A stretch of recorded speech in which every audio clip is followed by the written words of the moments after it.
এক রাতের শহরে বৃষ্টিতে মৃত্যু হয়েছে 11 জনের, আপনারা জানেন।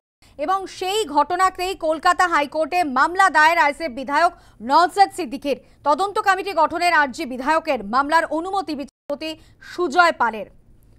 এক রাতের বৃষ্টি এবং 5 ঘন্টার রেকর্ড বৃষ্টি হয়েছে গতকাল।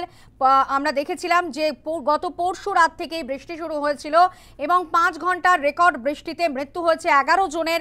কলকাতা হাইকোর্টে মামলা দায়ের করলেন আইএসএফ বিধায়ক নওশাদ সিদ্দিকী। তদন্ত কমিটি গঠনের আর্জি বিধায়কের, মামলার অনুমতি দিলেন বিচারপতি সুজয় পাল।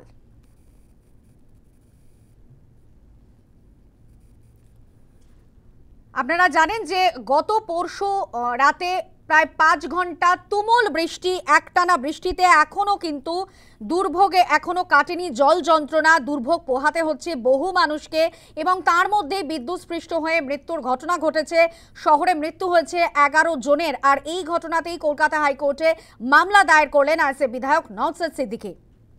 কি বলেছেন তিনি, শোনাবো। মেয়র সাহেবের কাজ হবে, যদি মেয়র সাহেব যদি দায়িত্ব দেয় আমাদেরকে বলুক, আমরা নিয়ে যাচ্ছি।